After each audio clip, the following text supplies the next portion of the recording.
All right. Third time's the charm. Maybe. Maybe. We'll see how this goes. That's okay. Hey, friends.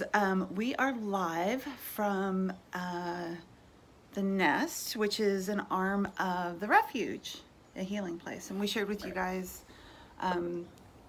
recently. So, isn't this gorgeous? Yeah. I don't know if you can see the lake back there. Right? Oh, so beautiful. So we shared with you guys a while back about the work that the amazing people at the Refuge are doing to bring hope, growth, and healing to survivors of trauma who might or might not have some co-occurring addiction, substance use, Sure. eating disorders. And we were able to just spend some time here for their professional day. And thought that while we were here, before we wrapped up and headed back to Tampa, because we are in the Ocala National Forest. And what's the name of the town? I have no clue. Okalaka. Okalaka, something. It's near Ocala. Yeah, it's in the Ocala National Forest. So we thought before heading back that we'd share a little bit of the beauty that we've been able to soak in while we're here. And share some tips with you too for communication.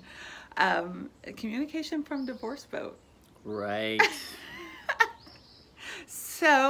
So inevitably, when we talk with couples, one of their goals is to improve communication, and that's understandable because things can go south really quick when we try to communicate. Well, I mean, without communication, you really don't have a relationship. Right? I mean, technically you could be in a relationship with someone without talking with them. Let's just say not a meaningful relationship. Right. Okay. Right. So last month was our anniversary, and we took a little trip over to Titusville to have the experience with the bioluminescent there. It was really amazing. Titusville is the closest place that you can see bioluminescent. Yeah, in their Bay Area there. In the Bay Area. It's like one of just a few places in the world. Right. The next closest place is Puerto Rico. Right. Right. So we thought for our anniversary, we'd take a little trip, go have that experience.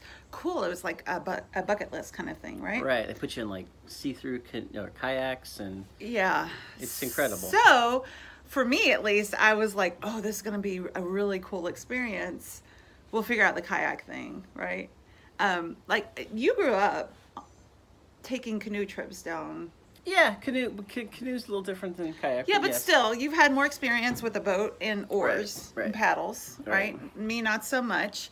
So we're there. We're excited. They're prepping us. They're giving us instructions on the double kayak. It's bad enough to do the paddle thing on your own, or it's challenging enough to do the paddle thing on your own.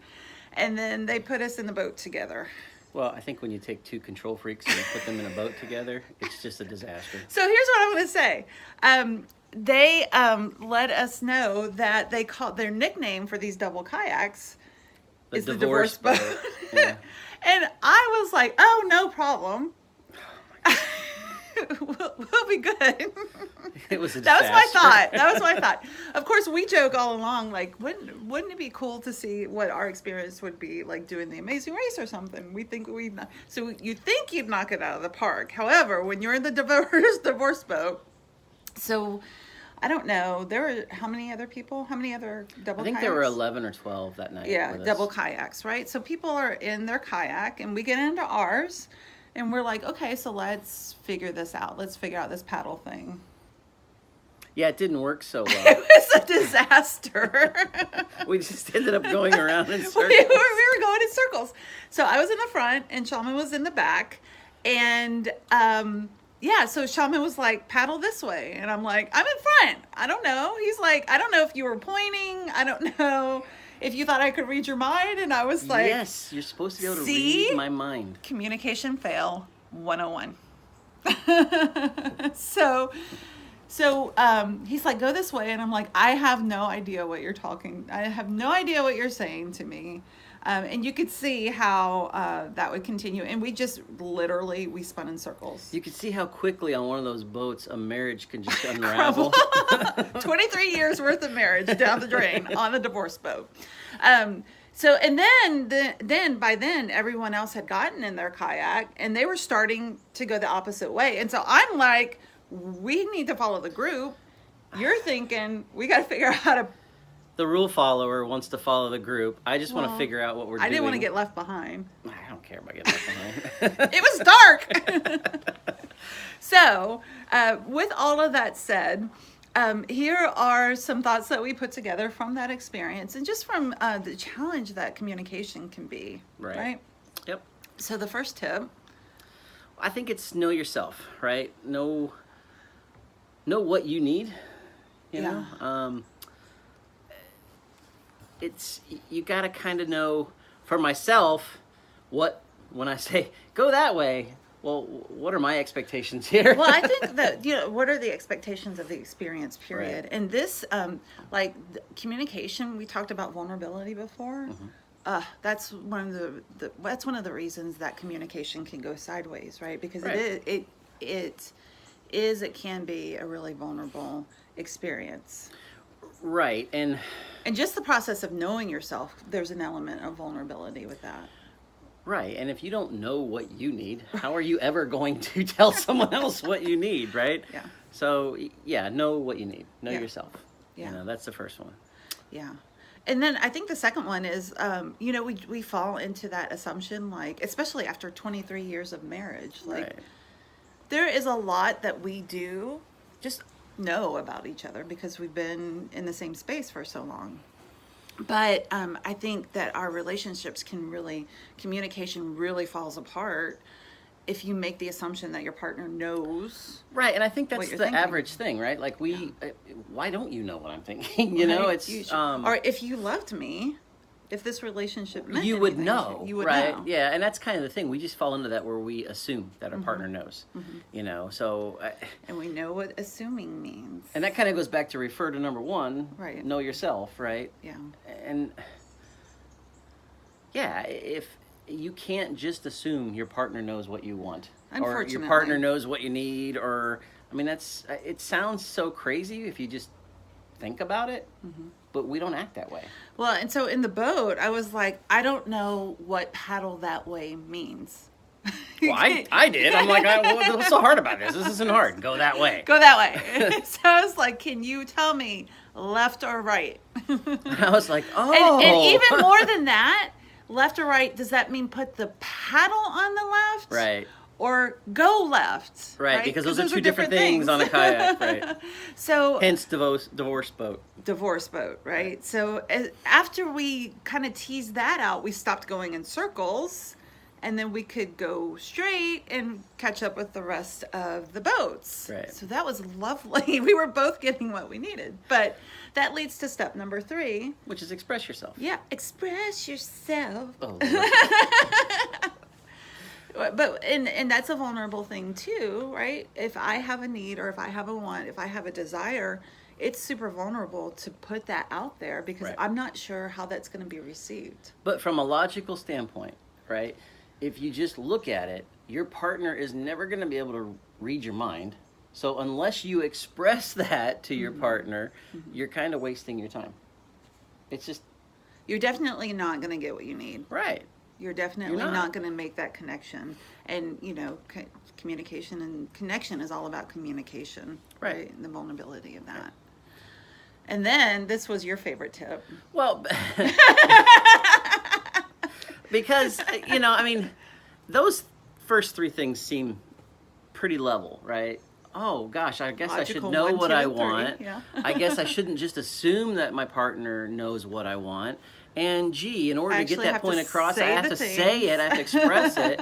But I think the 4th point is it is a little bit of a loop, or a little bit of a curveball thrown in that, is that you have to be open to, hearing from your partner or from your partner's perspective or to gain perspective, right?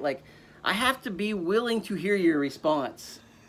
And you are not the only one in this relationship. Right. So I may know what I want, and I may think that I assume that you should know what I want, and I may even get to the point where I can express what I want. But just because you want something doesn't mean your partner necessarily has that same perspective. Yeah. Yeah. So, yeah, it still might not line up all the way you want it to. Right. But that's where the conversation can lead to, and that's where the connection and the depth of the relationship, right? Because then I'm seeing you,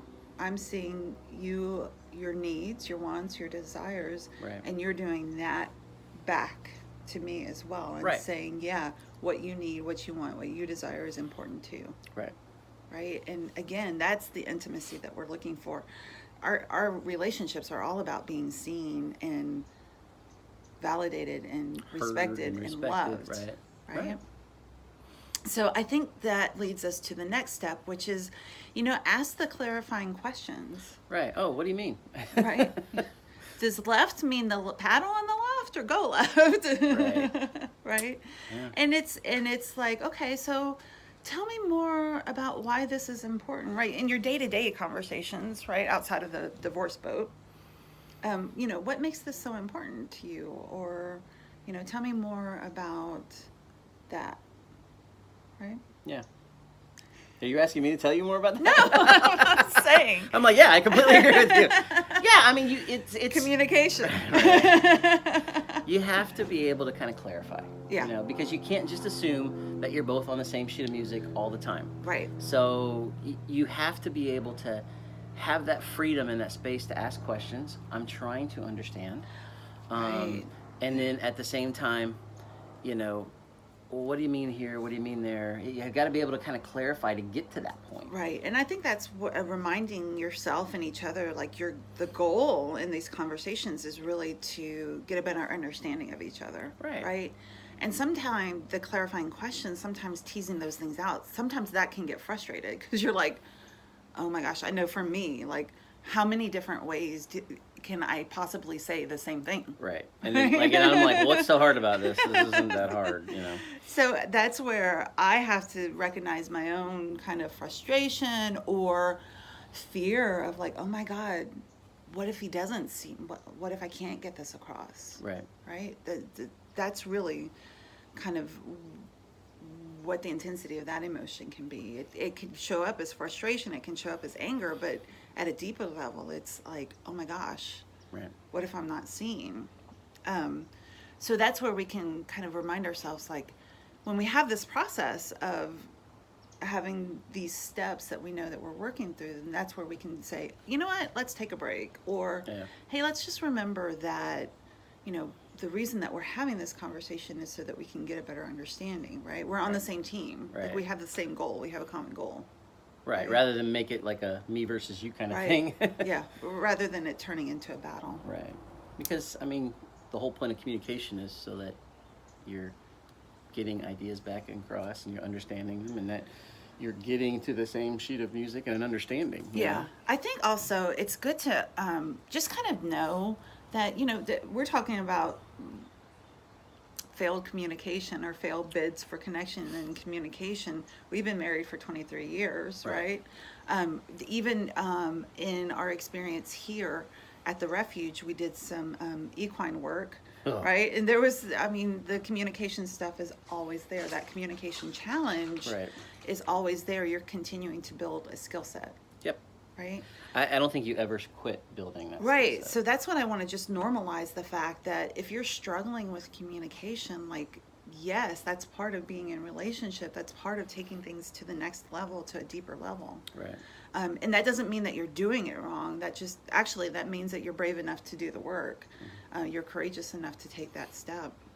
So I'm glad that we were able to come live. Thanks for hanging in there with us. And if you and your partner could use some help with communication, know that we at Harper Therapy are here to assist with building that skill set.